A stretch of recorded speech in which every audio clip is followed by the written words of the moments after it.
Ouça com muita atenção, porque a pergunta que vou te fazer agora pode abalar a estrutura da sua fé ou ser o início da sua maior libertação.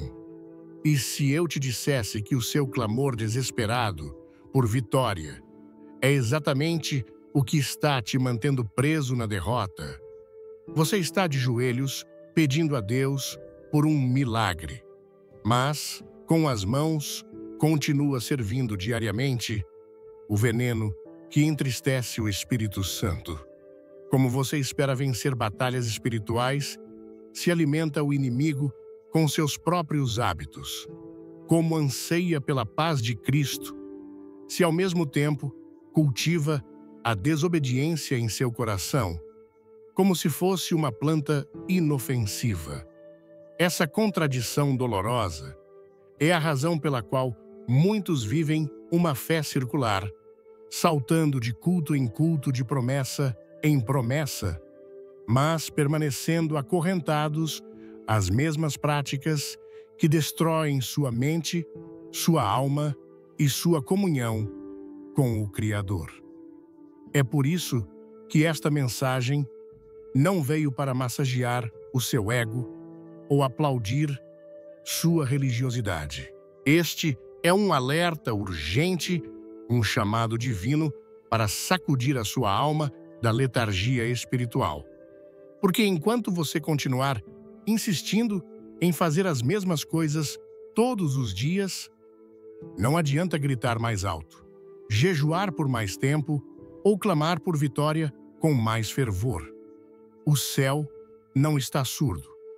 O seu coração é que pode estar fechado.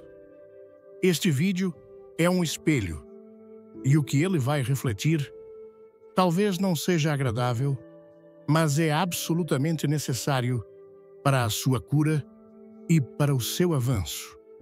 A verdade fundamental da Palavra de Deus, que muitos tentam ignorar, é imutável e inegociável. Não existe triunfo sem renúncia. Não há milagre verdadeiro sem uma entrega total. Não haverá coroa de glória sem uma cruz de sacrifício. Portanto, prepare-se. Olhe para dentro de si mesmo com coragem. Examine os cantos escuros que você tem tentado esconder, porque esta mensagem irá confrontar diretamente a maior e mais sutil ilusão que aprisiona o povo de Deus, a miragem de uma vitória sem arrependimento. E antes de mergulharmos nesta verdade que vai te libertar, preciso de um sinal de que você está aqui para lutar de verdade. Se você está decidido a romper com o ciclo da derrota, comente "chega" aqui embaixo. Diga "chega" para a vida morna. E garanto a você, fique até o último minuto, porque a chave final que revelarei pode ser exatamente aquela que abre a porta pela qual você tem esperado por tanto tempo. Há cristãos que vivem de culto em culto, de promessa em promessa, mas continuam presos nas mesmas práticas que destroem sua fé, sua mente e sua comunhão com Deus. Este vídeo é um alerta, não é para massagear o ego, é para sacudir a alma. Porque enquanto você continuar fazendo isso todos os dias, não adianta clamar por vitória. A palavra de Deus não mente. Não há triunfo sem renúncia. Não há milagre sem entrega. Não há coroa sem cruz. Então, olhe para dentro, examine-se e esteja pronto, porque esta mensagem vai confrontar tudo aquilo que você tem tentado esconder, a ilusão da vitória, sem arrependimento. Há uma mentira sutil, sorrateira, que tem sido repetida nas igrejas, nos púlpitos e até mesmo dentro de muitos corações. A ideia de que Deus é obrigado a dar vitória mesmo quando o coração permanece rebelde. É como se bastasse levantar as mãos no culto, repetir algumas palavras de fé e tudo se resolveria, como se a santidade fosse opcional e o arrependimento um detalhe secundário. Mas não é isso que a palavra de Deus diz. A Bíblia é clara. Em Salmos 66, versículo 18, está escrito: se eu atender à iniquidade no meu coração, o Senhor não me ouvirá. Muitos clamam por resposta, mas ignoram que a oração não passa do teto, porque a alma ainda está comprometida com o pecado. O céu não negocia com corações divididos. A fé verdadeira não é um acessório espiritual que se veste aos domingos. Ela exige transformação, mas o que temos visto é uma geração que quer os frutos da fé sem plantar a raiz da obediência. Querem bênção sem quebrantamento, querem unção sem renúncia, querem direção divina sem abrir mão de seus próprios caminhos. É uma espiritualidade sem cruz, sem morte do eu, sem confronto. E o mais perigoso de tudo, essa geração se acostumou a conviver com o pecado como se fosse apenas uma fraqueza humana.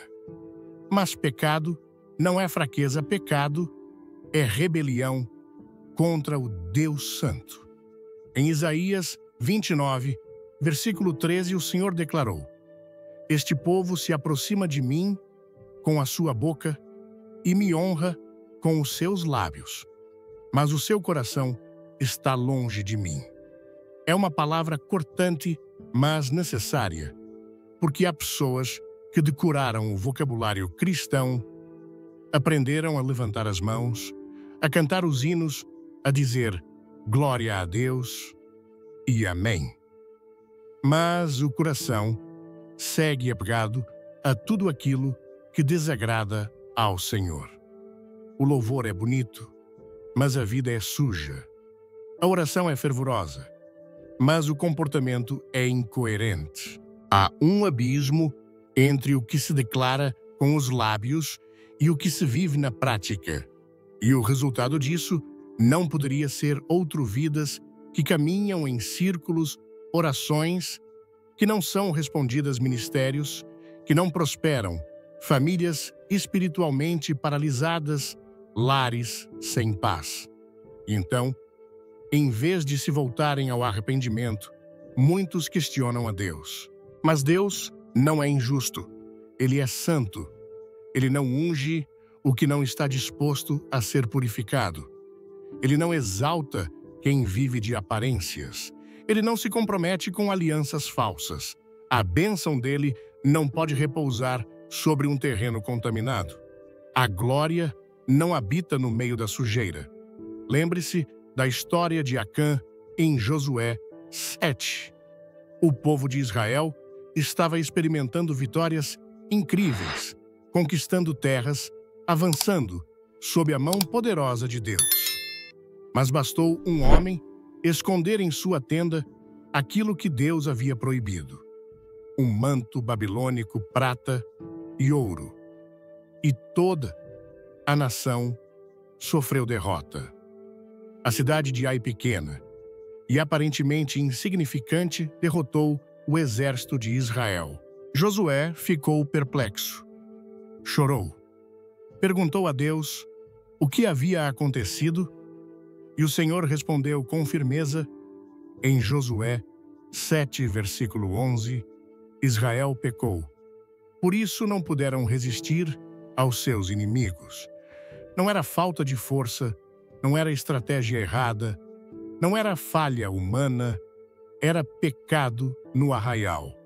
Quantas pessoas estão exatamente assim? Acham que o problema é o cansaço, o ambiente e os outros, mas não enxergam que há algo enterrado em suas tendas espirituais. Há coisas que foram escondidas, justificadas, toleradas. Há acordos silenciosos com a impureza, com a mentira, com o orgulho, com a inveja. E Deus está dizendo: enquanto isso não for tirado, não haverá vitória. Antes de começar, deixe um comentário com o número 1. Se você quer mais conteúdos assim, se inscreva no canal. Antes de começar, deixe um comentário com o número 1. Se você quer mais conteúdos assim, se inscreva no canal. Não importa quantas campanhas de oração você faça, quantos jejuns você realize, quantos pastores imponham as mãos sobre sua cabeça, Deus não será cúmplice do pecado. Não podemos brincar com a graça. A graça de Deus é poderosa para perdoar, restaurar e levantar, mas ela não é um álibi para mantermos pecados de estimação. Graça não é permissão para continuar errando, é poder para viver em santidade. E se queremos ver a glória de Deus em nossas vidas, precisamos tratar com seriedade aquilo que Ele trata com seriedade. Santidade não é um peso religioso, é a condição para que a presença de Deus se manifeste. O Espírito Santo não habita em altares contaminados. Ele é santo. Ele exige rendição completa. A geração de hoje fala muito sobre vitória, mas se esquece que a verdadeira vitória começa quando nos rendemos completamente a Cristo. O Evangelho é claro. Jesus não veio apenas para perdoar pecados. Ele veio para tirar o pecado do mundo. Em João 1, versículo 29 está escrito: Eis o Cordeiro de Deus que tira o pecado do mundo. Isso significa que Ele quer remover, arrancar, quebrar todo o jugo que te prende, mas isso exige disposição para mudar.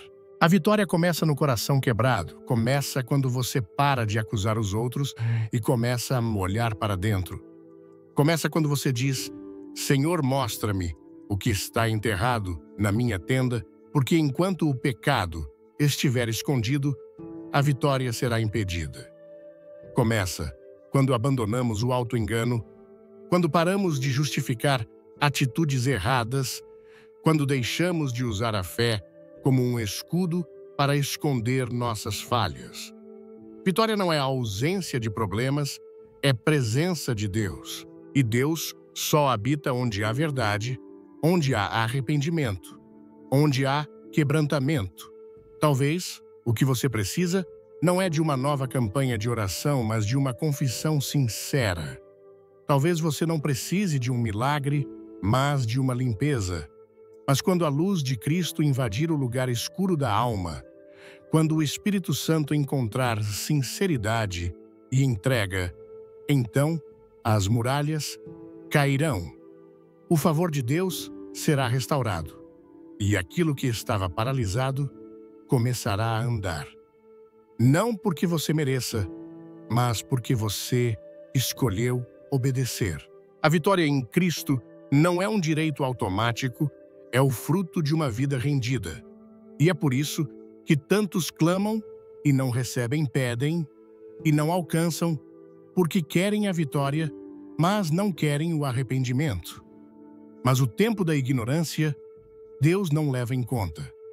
Hoje Ele chama ao arrependimento porque Ele tem mais para você. Ele tem vida, tem liberdade, tem paz. Mas tudo começa quando o pecado é expulso da tenda, quando o altar é restaurado, quando o coração é despido de toda a máscara.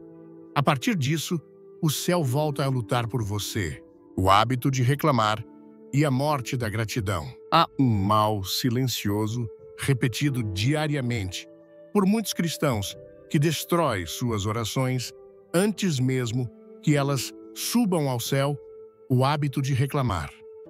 Sim, a murmuração, aquela atitude aparentemente inofensiva de viver reclamando da vida dos outros, da igreja, da família, do trabalho, do tempo das lutas, é na verdade um veneno espiritual que apaga a chama da fé e fecha as portas que o próprio Deus gostaria de abrir.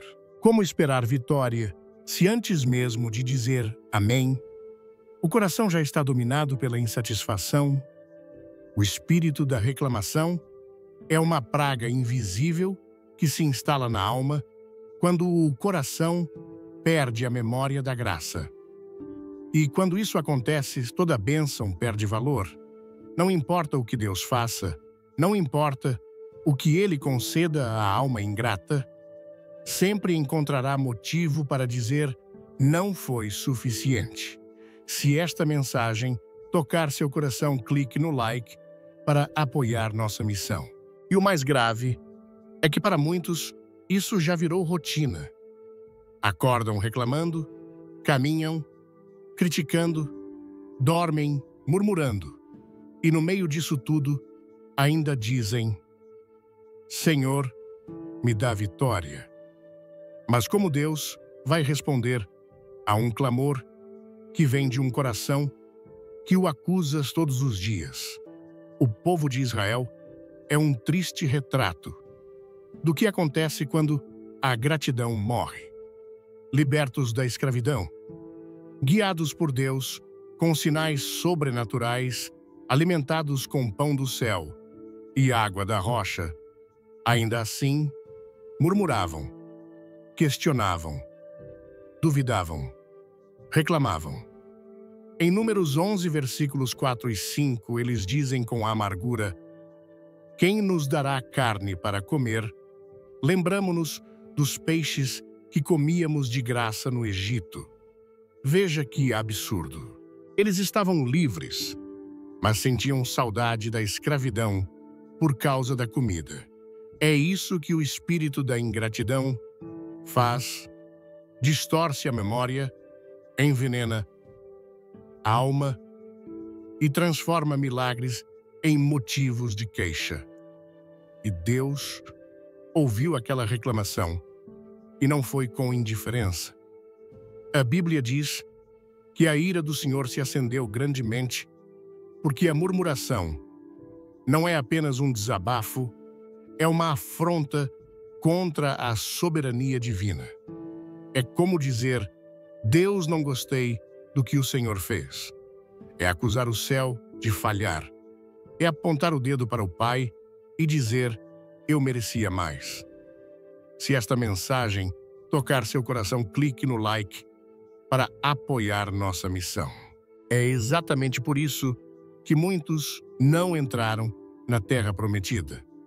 Não foi falta de promessa, foi excesso de queixa. Eles tinham uma herança preparada, mas morreram no deserto porque nunca aprenderam a agradecer. A gratidão é a linguagem da fé. É ela que honra a presença de Deus antes mesmo que a resposta venha. É quando você diz: Pai, eu ainda não vi o milagre, mas sei que o Senhor está no controle. Obrigado por estar comigo. Um coração grato carrega a atmosfera do céu, mas a ingratidão atrai escuridão. Ela alimenta demônios do desânimo, da comparação, da ansiedade. Porque quem vive reclamando está sempre focado no que falta, nunca no que já foi dado. E isso é um pecado grave, porque desonra aquele que dá todas as coisas. E você pode estar se perguntando: mas é tão errado assim reclamar da vida? Sim, é. Porque ao fazer isso, você está dizendo que Deus falhou com você e o Pai não falha. Há dores que Ele permite, sim. Há desertos que Ele conduz, sim. Mas até no vale, há maná. Até no deserto, há a coluna de fogo. O problema é que quando o coração se acostuma a reclamar, ele perde a capacidade de ver a provisão. Ela está lá, mas o olhar está cego. Porque a murmuração é como uma cortina que cobre a presença de Deus. Ele está perto, mas você não enxerga porque está ocupado demais contando os problemas. A murmuração é como um louvor ao inferno. Sim, é forte, mas é isso que ela se torna uma exaltação. A tragédia, uma celebração do fracasso, uma glorificação do medo. E muitos estão vivendo assim. Vão à igreja, oram, leem a Bíblia, mas passam o resto do dia reclamando da família, da saúde, do tempo do trânsito dos irmãos em Cristo, do pastor, da liderança, do salário, da política. Tudo é motivo para se queixar, mas depois querem vitória, querem portas abertas, querem que o céu responda. Como o apóstolo Paulo escreveu em 1 Tessalonicenses 5, versículo 18: em tudo, dai graças, porque esta é a vontade de Deus em Cristo Jesus para convosco. Não é por tudo, é em tudo. Isso significa que, mesmo no meio da luta, é possível encontrar um motivo para agradecer. Mesmo diante da dor, há um sinal da bondade de Deus. Mesmo nas lágrimas, há consolo.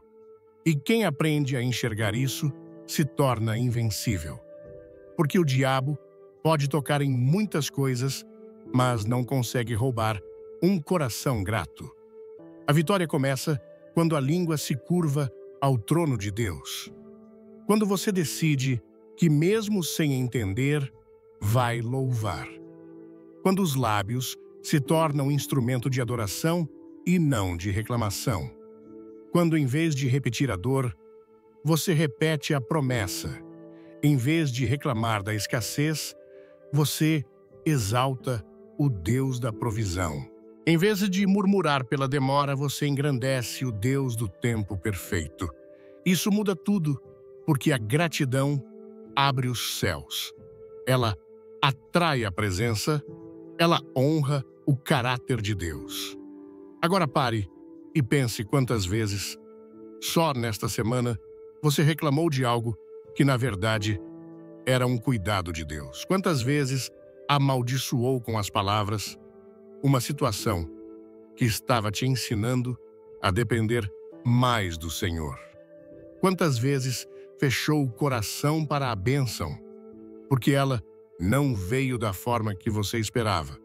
O hábito de reclamar não é leve, é destrutivo. É um veneno que mina a fé, corrói a esperança e apaga o brilho da comunhão. Você quer vitória? Comece pela gratidão. Acorde agradecendo. Fale menos dos problemas e mais da fidelidade de Deus. Repreenda a murmuração na raiz.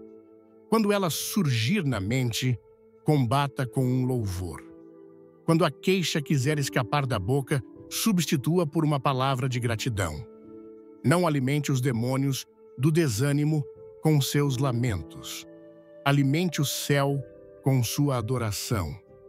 Porque a gratidão não é emoção, é decisão. E quando você decidir agradecer, mesmo sem sentir vontade, mesmo sem entender tudo, mesmo sem ver o fim do túnel, então o céu se moverá. Porque Deus honra corações que o honram. Não espere vitória se vive reclamando da vida que Deus te deu. Mas se você decidir hoje calar a murmuração e levantar um altar de gratidão, então prepare-se.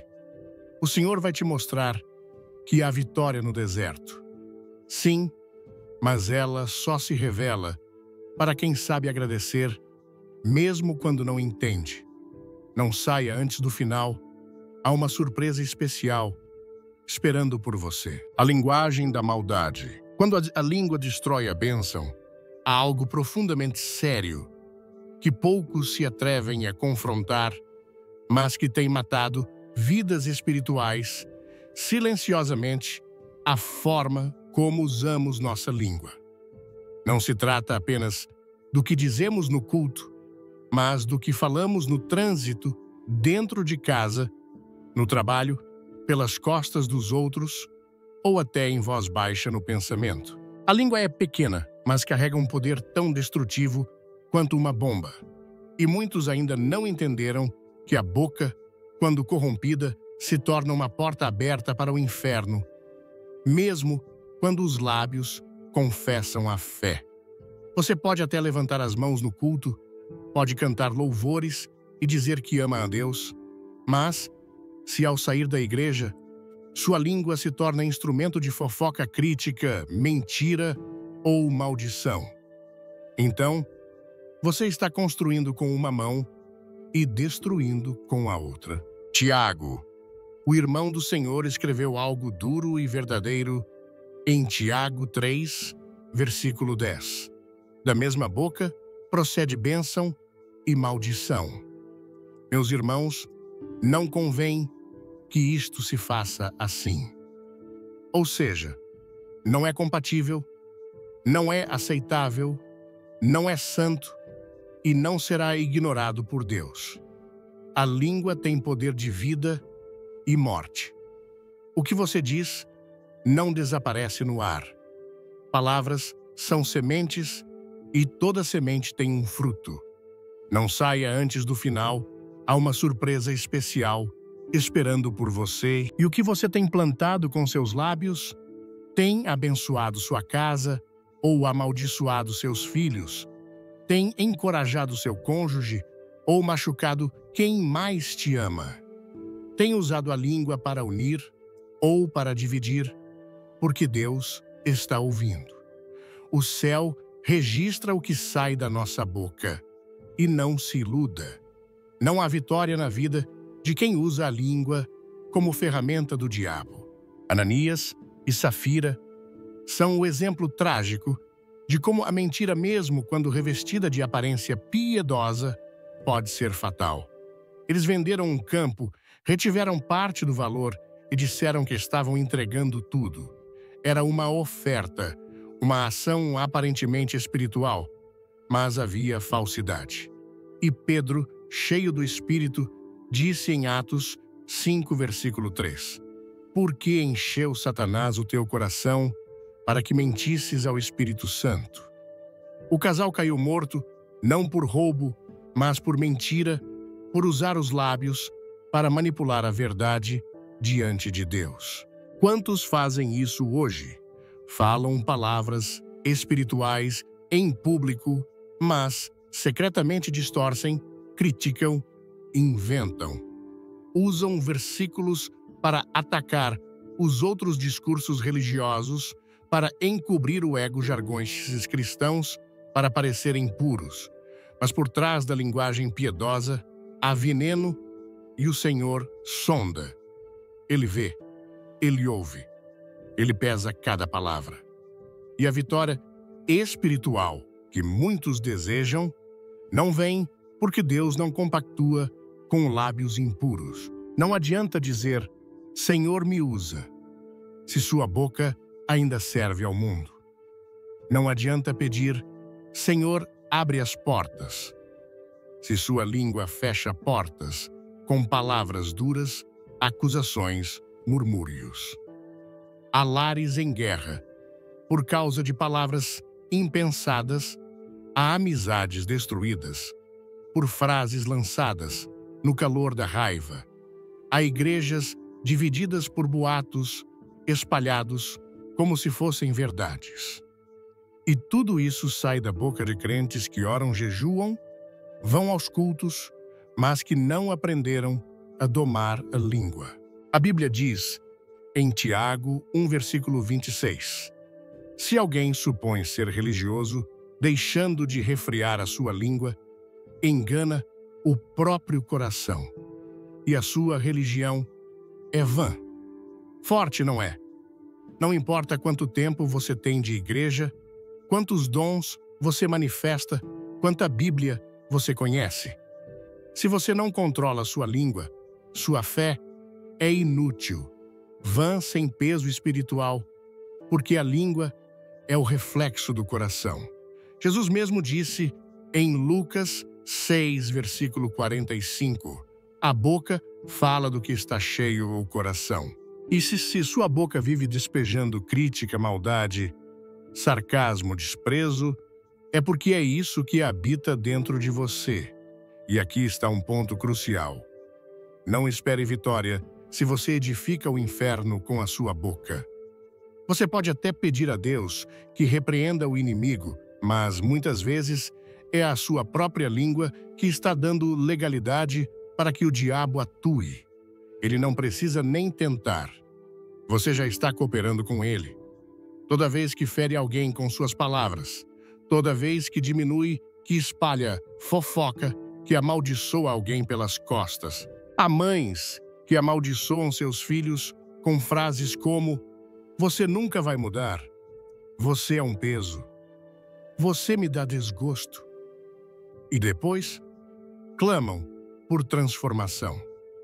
Há homens que humilham suas esposas com palavras cruéis e depois pedem que Deus abençoe o casamento. Há irmãos que se acusam e se condenam e depois pedem comunhão. Não funciona assim. A boca é um altar. Ou você a consagra a ser a Deus, ou ela será usada pelas trevas. E não pense que o silêncio resolve tudo. Muitos se calam na frente dos outros, mas dentro de si alimentam julgamentos secretos, pensamentos maldosos, acusações mentais, ironias silenciosas. A língua física pode estar quieta, mas o espírito da maldade ainda opera. Por isso, o chamado é mais profundo. Não basta controlar a boca, é preciso purificar o coração, porque uma fonte amarga só jorra águas amargas. E a transformação real começa quando você permite que o Espírito Santo quebre o ciclo de destruição verbal e cure a raiz contaminada da alma. Há poder na palavra. Deus criou o mundo com palavras. Jesus expulsava demônios com palavras. A fé vem pelo ouvir a palavra. E da mesma forma, o inimigo usa palavras para destruir, dividir, paralisar. É por isso que o crente precisa vigiar cada frase, cada comentário, cada expressão. O mundo pode tratar as palavras como algo barato, mas o céu trata com reverência. Cada palavra conta, cada palavra pesa. Se você quer vitória, comece pela boca. Ore antes de falar. Pese antes de responder. Bendiga mesmo quando for tentado a amaldiçoar. Edifique quando for tentado a destruir. Declare vida quando tudo parecer morte. Transforme sua língua em uma espada de justiça, não em um chicote de condenação. Quer transformar sua vida espiritual? Compartilhe este vídeo com alguém que precisa ouvir isso. Quer transformar sua vida espiritual? Compartilhe este vídeo com alguém que precisa ouvir isso. E se você tem ferido pessoas com suas palavras, arrependa-se, peça perdão, repare o dano, porque enquanto houver contaminação nos lábios, haverá barreira na caminhada. O Espírito Santo quer habitar em você por completo, mas ele não dividirá espaço com a maldade da língua. Ou você entrega tudo, ou continuará impedido. Decida hoje usar seus lábios como instrumentos de cura, não de guerra. Porque a vitória que você busca não depende só do que você pede a Deus, mas também do que você diz aos homens. A alma dividida. Não há vitória para quem vive com o coração dividido. Não há autoridade espiritual. Não há direção do alto. Não há unção verdadeira na vida de quem tenta andar com um pé no altar e o outro no mundo. Essa é uma das grandes tragédias da fé moderna. Muitos querem Jesus, mas apenas como um item na agenda, um complemento, um recurso de emergência, um alívio emocional. Quando precisam, clamam. Quando tudo vai bem, esquecem. O nome de Deus está na boca, mas não está no trono do coração. E isso é idolatria disfarçada de religiosidade. Jesus foi direto quando disse em Mateus 6, versículo 24, ninguém pode servir a dois senhores. Ele não disse, não é recomendável. Ele disse, não pode, é impossível. Ou você se entrega totalmente, ou viverá sempre espiritualmente confuso, seco, frustrado. E a verdade é que há milhares de pessoas hoje sofrendo espiritualmente, não porque o céu as abandonou, mas porque nunca decidiram a quem pertencem de verdade. Estão na igreja, mas vivem segundo o padrão do mundo. Cantam com os lábios, mas desejam as coisas da carne. Frequentam os cultos, mas adoram os ídolos do coração em silêncio. O problema do coração dividido é que ele nunca se satisfaz, vive em conflito. Um dia quer agradar a Deus, no outro quer agradar a si mesmo. Um dia se compromete, no outro se distrai. Um dia se consagra, no outro se corrompe. E isso produz um cristianismo instável, inconsistente e vulnerável. Um tipo de fé que não resiste ao dia mau, que se ofende com facilidade, que abandona a cruz ao primeiro sinal de desconforto. Não é uma fé viva, é uma conveniência espiritual que se ajusta às emoções. Apocalipse 3 nos apresenta a igreja de Laodiceia, o retrato perfeito da alma dividida. Eles não eram frios, nem quentes, eram mornos, convencidos de que estavam bem, mas cegos para sua real condição. Achavam-se ricos, mas eram miseráveis. Achavam-se vestidos, mas estavam nus. E Jesus disse algo assustador em Apocalipse 3, versículo 16. Assim, porque és morno e não és frio nem quente, estou a ponto de vomitar-te da minha boca. Isso não é linguagem simbólica, é repulsa, é rejeição. Porque Jesus não aceita ocupar um lugar parcial. Ele é o Senhor, e senhores não compartilham o trono. A fé morna é traiçoeira. Ela dá a ilusão de que está tudo bem, quando, na verdade, tudo está errado. Ela mascara frieza com atividades religiosas. Ela acalma a consciência com rotinas espirituais vazias. Ela mantém a aparência de piedade, mas nega o poder da transformação. E é exatamente esse tipo de vida que impede a vitória, porque Deus não honra alianças pela metade. Ele não se move em favor de quem o trata como uma opção entre muitas. Ele responde a quem o ama com exclusividade.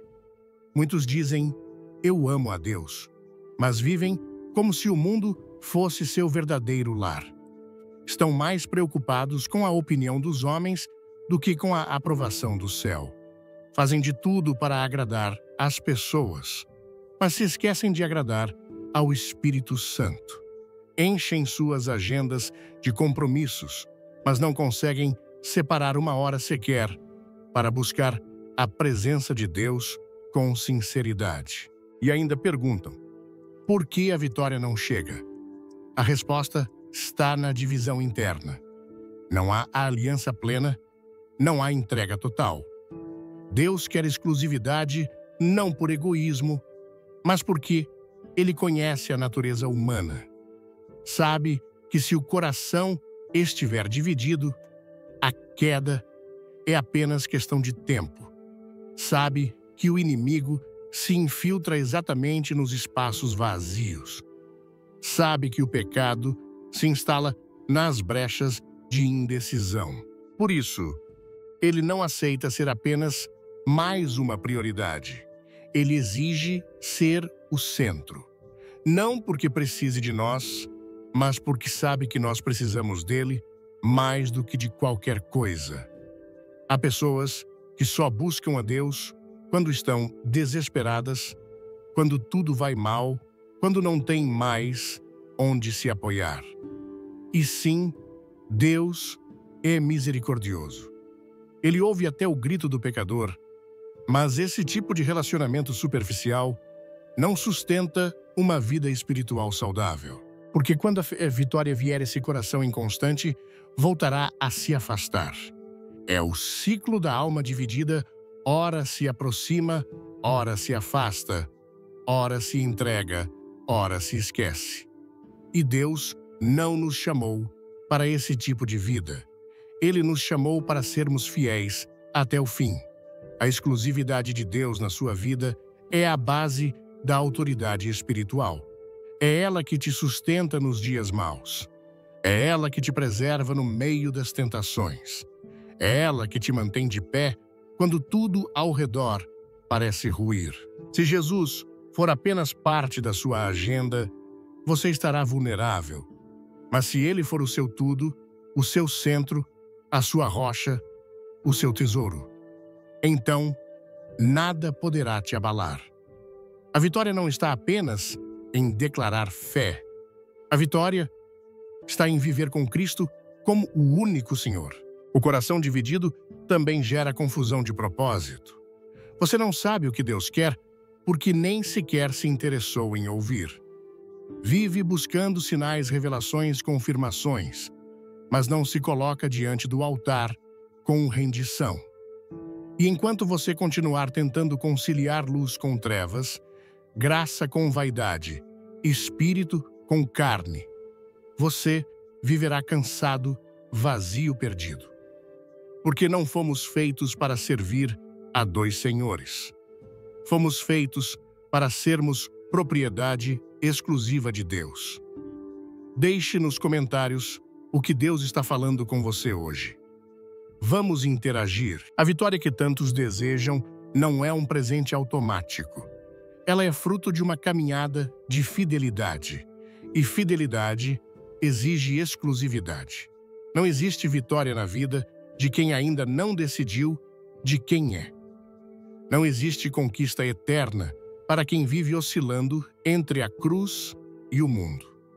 E talvez essa seja a razão pela qual você ainda não viu o mover de Deus como esperava. Porque no fundo, você ainda não entregou tudo. Ainda guarda reservas, ainda quer manter o controle. Mas o Espírito Santo está chamando você hoje para uma decisão, uma só definitiva radical, a mesma que Josué fez ao povo. Em Josué 24, versículo 15, escolhei hoje a quem servireis. Ou é Deus, ou é o mundo. Ou é o reino, ou é o ego. Ou é a santidade, ou é a conveniência. Não há meio termo. A alma dividida jamais experimentará a plenitude da presença. E sem presença não há vitória. Só há religiosidade cansada e vazia. Por isso, escolha hoje. Renda-se por inteiro. Quebre a indecisão. Destrua os ídolos silenciosos. Tire Jesus do rodapé da sua agenda e coloque-o de volta no trono da sua existência. Porque enquanto ele for apenas mais uma parte da sua vida, você continuará lutando batalhas sem a ajuda do céu. Mas quando ele for tudo, então você verá o que significa viver debaixo da autoridade do favor e da vitória, que só pertencem àqueles que são inteiramente dele. O pecado oculto que sabota a vitória. A razão pela qual muitos não experimentam vitória em Cristo não está do lado de fora, mas no mais íntimo da alma. Não está no ambiente, nas pessoas ou nas circunstâncias. Está escondida no lugar secreto do coração, onde se guardam os pecados que ninguém vê, mas Deus conhece. São práticas ocultas, hábitos escondidos, comportamentos disfarçados, coisas que aos olhos dos outros não existem, mas aos olhos de Deus gritam. E enquanto essas sombras não forem expostas à luz, a vitória continuará sendo uma promessa não cumprida. Deixe nos comentários o que Deus está falando com você hoje. Vamos interagir. O pecado oculto é um sabotador silencioso. Elimina a autoridade espiritual seca a comunhão com Deus e corrói o interior do cristão como uma ferrugem invisível. É possível manter uma imagem de piedade pública, estar envolvido nas atividades da igreja, até pregar ou liderar, e ao mesmo tempo estar espiritualmente falido por causa de pecados não confessados. A aparência pode enganar os homens, mas o Senhor pesa os corações. E onde há engano, não há como haver presença. A palavra diz, em Provérbios 28, versículo 13, o que encobre as suas transgressões nunca prosperará, mas o que as confessa e deixa alcançará misericórdia. O texto é claro. Esconder o pecado impede o progresso espiritual. Você pode orar, jejuar, cantar, declarar, mas enquanto houver algo escondido, o céu estará em silêncio. Deus não é cúmplice do pecado. Ele é luz, e na luz dele não há treva alguma. A vitória não se manifesta onde há duplicidade de vida. O Espírito Santo não habita em ambientes onde a hipocrisia se tornou rotina.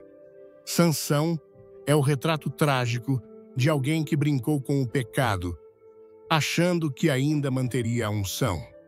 Separado desde o ventre, chamado por Deus para libertar o povo cheio do Espírito, mas também cheio de autoconfiança, ele achava que poderia continuar se envolvendo com o que era proibido sem sofrer consequências. Deitou-se no colo de Dalila, abriu seu coração à mulher errada e perdeu sua força. O texto de Juízes 16, versículo 20, é um dos mais tristes das Escrituras. E não sabia ele que já o Senhor se tinha retirado dele. Quantos hoje estão exatamente assim?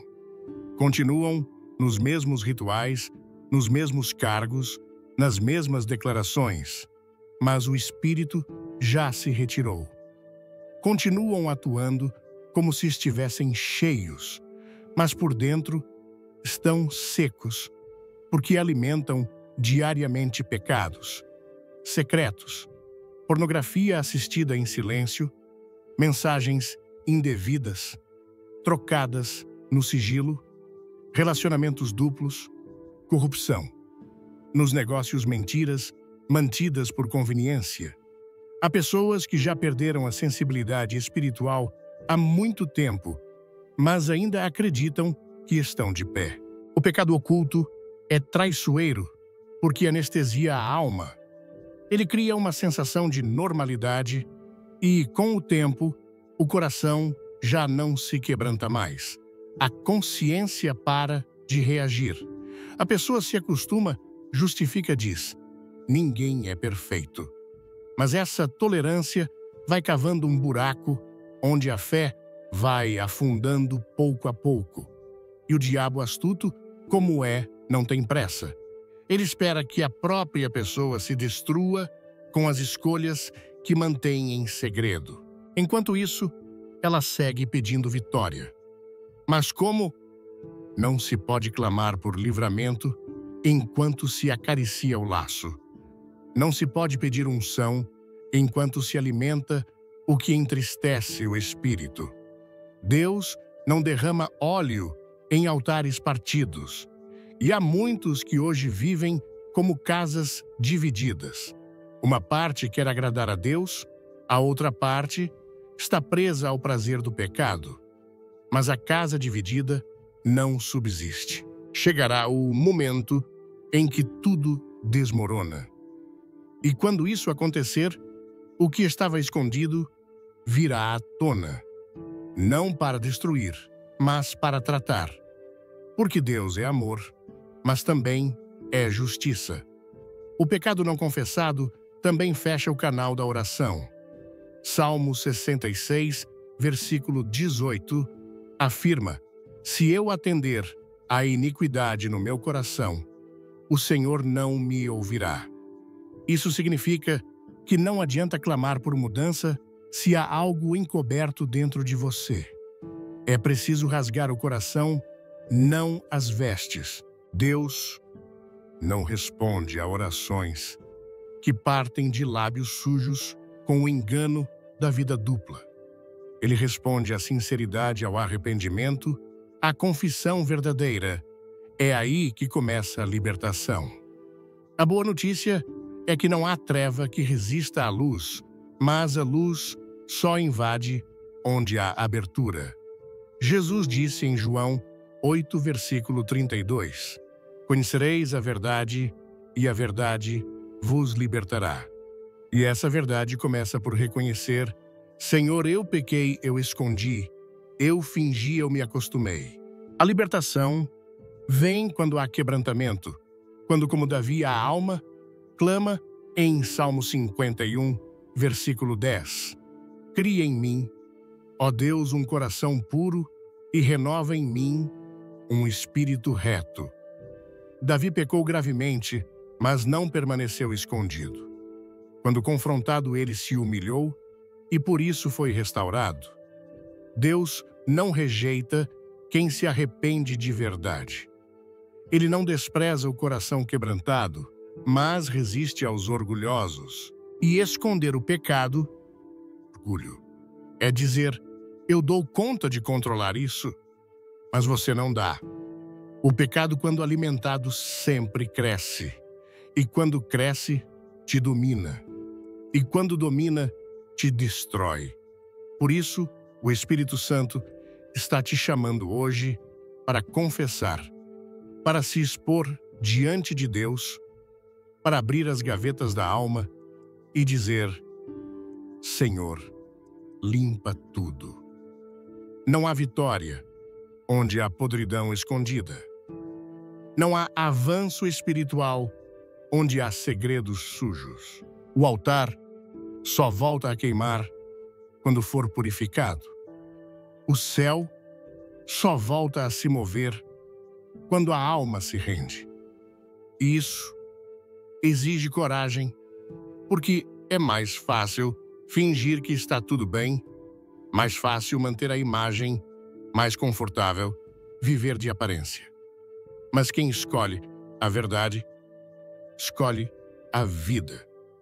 Porque a luz de Cristo não vem para condenar, vem para libertar. Hoje, você pode continuar com tudo escondido e permanecer derrotado. Ou pode abrir mão do orgulho, da vergonha da máscara e experimentar o que é viver debaixo da graça verdadeira. A vitória que você tanto busca não virá enquanto houver pecado secreto sendo alimentado. Mas quando a luz entrar, tudo muda. Porque onde o Espírito do Senhor está, ali a liberdade. E Deus está pronto para perdoar, restaurar e levantar. Mas só depois que a verdade for trazida à tona. Não espere vitória enquanto o quarto escuro da alma estiver trancado. Abra, deixe a luz entrar. Porque a vitória não é para quem finge, é para quem confessa. É para quem quer ser livre de verdade. E a libertação começa agora. Se você quiser, basta abrir a porta, porque o Espírito está batendo, e onde ele entra, não sobra mais espaço para o pecado, só para a glória. A vida sem oração, pedindo vitória sem intimidade. Você pede direção, mas não se ajoelha. Espera milagres, mas não fala com quem os realiza. Quer vitória, mas vive como se pudesse conquistá-la por mérito próprio, sem depender da presença de Deus. Essa é a grande incoerência espiritual de muitos. Desejam intimidade com o céu, mas estão desconectados do altar. Querem colher frutos de uma relação que não existe. E quando tudo começa a dar errado, dizem que Deus está em silêncio. Mas a verdade é que quem silenciou foi você. Como esperar resposta de um Deus com quem não há conversa como querer ser guiado por um pai que só é lembrado nos momentos de desespero. A oração não é uma emergência, é uma comunhão. Não é um botão de pânico, é um estilo de vida. Mas muitos têm tratado a oração como o último recurso quando deveria ser o primeiro passo. Vivem correndo, trabalhando, produzindo, se relacionando, se distraindo e no fim do dia entregam a Deus um suspiro apressado ou um silêncio pesado.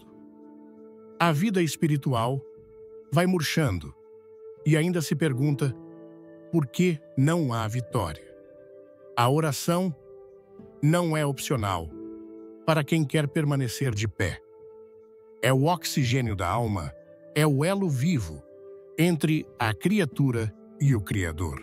E sem ela, o crente não dura, perde o discernimento, perde a paz, perde o foco. E quando o diabo percebe que alguém não ora, ele não precisa nem atacar diretamente.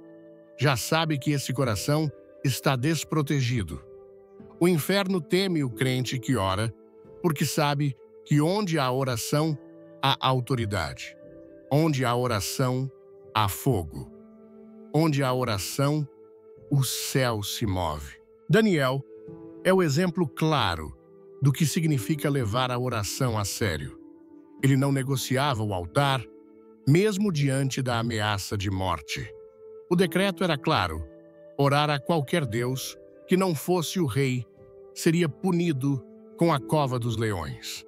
Mas Daniel orava 3 vezes ao dia e não o fazia escondido.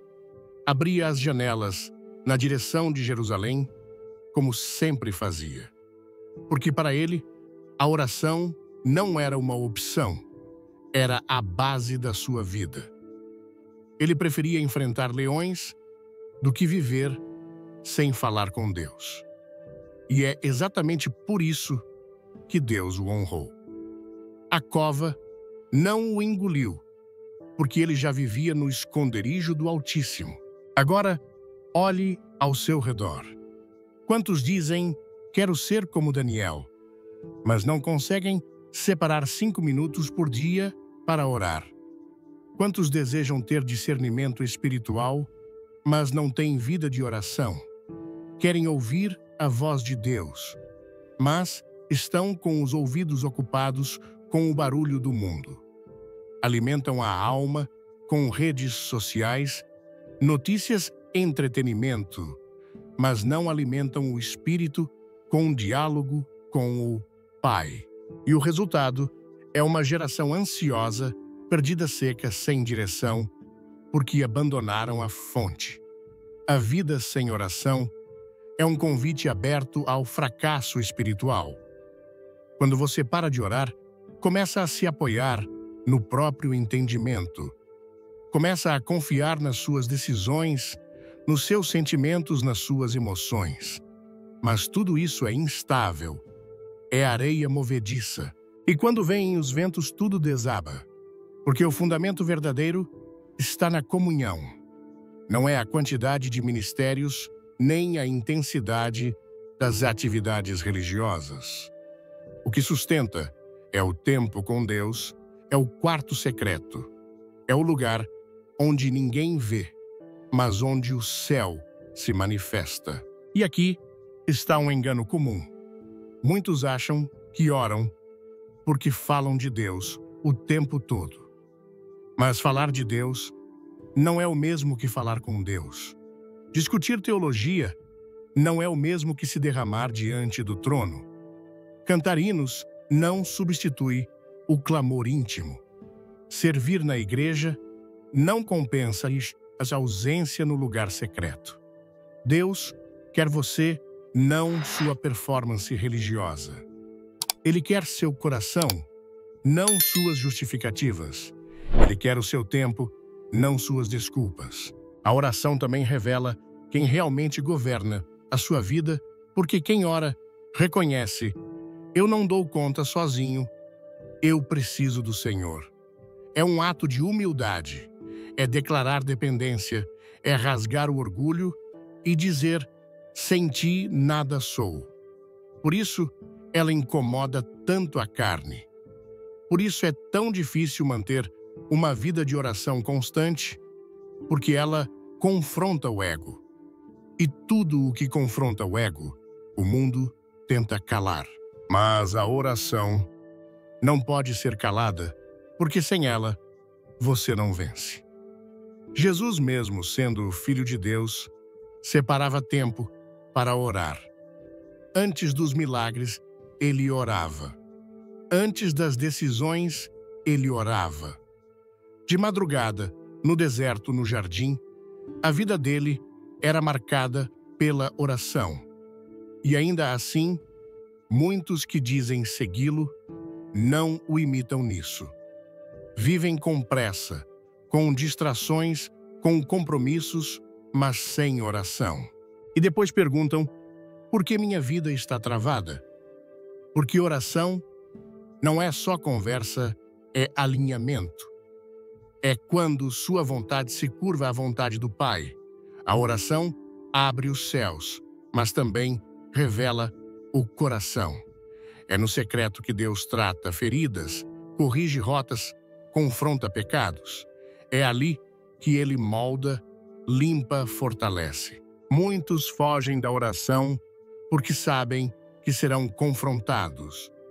Sabem que não poderão continuar mentindo para si mesmos diante do Deus que tudo vê.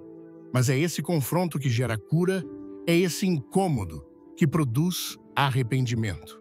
É nesse lugar de exposição que a vitória começa a ser construída. E talvez você diga: mas eu não sei orar bonito. Deus nunca pediu beleza. Ele pediu sinceridade. Não é sobre palavras eloquentes, é sobre coração quebrantado. É melhor 1 minuto de verdade do que 1 hora de repetição vazia. Deus não está interessado em discursos.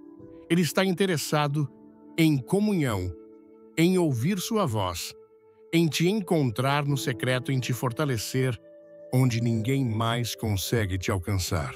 E isso só acontece quando você decide voltar ao altar, voltar ao primeiro amor, voltar à presença. Porque não há vitória fora do esconderijo, não há conquista sem rendição, não há resposta sem busca. E essa busca começa no lugar onde a carne morre e o espírito se fortalece no joelho dobrado. A intimidade com Deus não se improvisa, ela se constrói. E quanto mais profundo você for, mais firme será. E quanto mais firme for, mais preparado estará para vencer. Porque a vitória vem de Deus, mas é liberada àqueles que andam com Deus. Não trate a oração como um amuleto. Deus não é um socorro automático para problemas urgentes. Ele é Pai, Senhor, Rei. E Ele espera ser buscado todos os dias, não apenas nos momentos de crise. A oração é o respiro da alma que não quer apenas sobreviver, mas viver em santidade e propósito. E se hoje você decidiu que quer vitória, comece dobrando os joelhos, porque quem fala com Deus anda com Ele, e quem anda com Ele jamais será derrotado. Nós viajamos através das verdades desconfortáveis de nossos próprios corações. Expusemos as mentiras sutis, os pecados ocultos, as lealdades divididas, as vidas sem oração e os venenos silenciosos da ingratidão e da fofoca. E agora, depois que tudo foi dito, depois que cada canto de nossa casa espiritual foi iluminado pela luz dura, mas amorosa da verdade, chegamos à encruzilhada final e inevitável. Não há mais desvios. Não há mais discussões a serem feitas, nem mais teologias a serem debatidas. Há apenas uma decisão. Todos os avisos, todas as revelações, toda a convicção que você sentiu convergem para este único e monumental ponto no tempo. O veredito foi dado e é brutalmente simples: ou você muda ou continuará a perder. Você continuará a perder a paz. Você continuará a perder a alegria. Você continuará a perder a autoridade espiritual. Você continuará a perder um tempo precioso, vivendo em um ciclo de derrota, implorando por uma vitória que suas próprias escolhas estão sabotando ativamente. Deixe-me ser claro. Deus não está te rejeitando. Você está rejeitando a transformação que Ele está oferecendo. A estagnação espiritual que você sente não é um castigo do céu. É a consequência natural e inevitável de sua recusa em se mover. A trágica verdade é que, para muitos, a dor familiar da derrota tornou-se mais confortável do que o sacrifício desconhecido exigido para a vitória. Você se acostumou tanto com a roda de hamster da atividade religiosa, ir à igreja, cantar as canções, dizer amém, que confunde o movimento com o progresso. Mas você não está avançando. Você está andando em círculos e está se cansando. A frustração está aumentando. As orações parecem estar batendo em um teto de bronze. E Deus, em sua infinita misericórdia, te trouxe a este exato momento, não para te condenar, mas para parar a roda. Ele está diante de você agora, com amor em seus olhos e verdade em seus lábios. E Ele está colocando diante de você a escolha mais crítica de sua existência: a vida que você tem vivido ou a vida para a qual você foi criado. O ciclo da derrota ou o rompimento da rendição. É uma coisa ou outra. Não há uma terceira opção. Ou você muda ou continua a perder. E assim, somos colocados face a face com as próprias palavras de Cristo, palavras que você pode ter ouvido 1000 vezes, mas talvez nunca tenha permitido que verdadeiramente desmantelassem sua vida. Jesus olhou para as multidões que queriam seus milagres, que queriam suas bênçãos, que queriam as coroas, e Ele lhes deu o preço inegociável de admissão a uma vida de verdadeira vitória. Ele disse: se alguém quer ser meu discípulo, negue-se a si mesmo, tome a sua cruz diariamente e siga-me. Isto não é uma sugestão amigável, é a lei fundamental do reino. Esta é a condição para a vitória. Vamos analisar isso, pois dentro deste único versículo reside o antídoto para cada ponto de falha que discutimos. Primeiro, ele diz: negue-se a si mesmo. Este é o golpe de morte para nossa cultura moderna e obcecada por si mesma. Este não é um chamado ao ódio de si mesmo, mas à destronação do ego. O eu de que ele fala é aquela parte de você que anseia por conforto em vez de convicção. É o eu que justifica aquele pequeno pecado secreto. É o eu que é viciado na aprovação dos outros. É o eu que sussurra: você merece ser feliz, mesmo que isso signifique desobedecer a Deus. É o eu que constrói uma vida em torno de seu próprio reino, seus próprios desejos, sua própria agenda, e depois tenta encaixar Deus nas margens. Jesus diz que esse eu deve ser negado. Deve-se dizer não a ele. Ele deve ser removido do trono de seu coração para que o rei legítimo possa tomar o seu lugar. A vitória é impossível enquanto o eu estiver no comando. Então ele dá o segundo comando e tome a sua cruz diariamente. Nós higienizamos a cruz. Nós a usamos como joia, a penduramos em nossas paredes, a vemos como um belo símbolo religioso. Mas no tempo de Jesus, a cruz significava apenas uma coisa: um instrumento brutal e agonizante de execução. Tomar a sua cruz era iniciar a sua própria marcha para a morte. Era uma declaração pública de que sua vida antiga havia acabado. Jesus diz que isso não é um evento único em um altar. É uma escolha diária. Todas as manhãs, você deve escolher conscientemente pegar aquele instrumento de morte e aplicá-lo à sua velha natureza. Significa crucificar o orgulho que te impede de pedir desculpas. Significa crucificar a luxúria que é alimentada em segredo no seu celular. Significa crucificar a amargura que você guarda contra quem te feriu. Significa crucificar seu desejo de controle e seu vício em reclamar.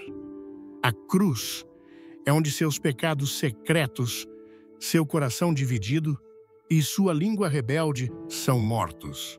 Você não pode pedir a Deus para abençoar uma vida que você se recusa a crucificar. A vitória não vem ignorando o velho homem.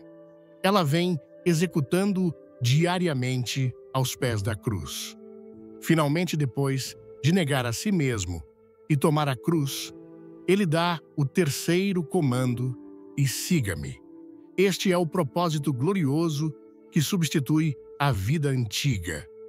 Seguir Jesus não é um passeio casual. É uma busca implacável e focada. Significa que, quando você se depara com uma decisão, não pergunta mais o que eu quero, mas o que o meu rei ordena. Significa que sua vida não é mais sua. Seu tempo, seu dinheiro, seus relacionamentos, suas palavras, todos estão submetidos ao senhorio dele. É aqui que uma vida de oração se torna não uma tarefa, mas uma necessidade, porque você não pode seguir alguém com quem não fala. É aqui que um coração dividido se torna impossível, porque você não pode seguir um rei em duas direções opostas. É aqui que uma vida de gratidão se torna natural, porque você está constantemente ciente da presença daquele que você segue. A vitória, portanto, não é um prêmio místico que Deus concede aleatoriamente. É o fruto garantido e orgânico de uma vida que está ativamente negando a si mesma, carregando sua cruz diariamente e seguindo Jesus implacavelmente. E aqui reside o peso deste momento, a verdade desconfortável que recai diretamente sobre seus ombros. A responsabilidade por sua vida espiritual é sua, e somente sua. Por tempo demais, você pode ter terceirizado a culpa.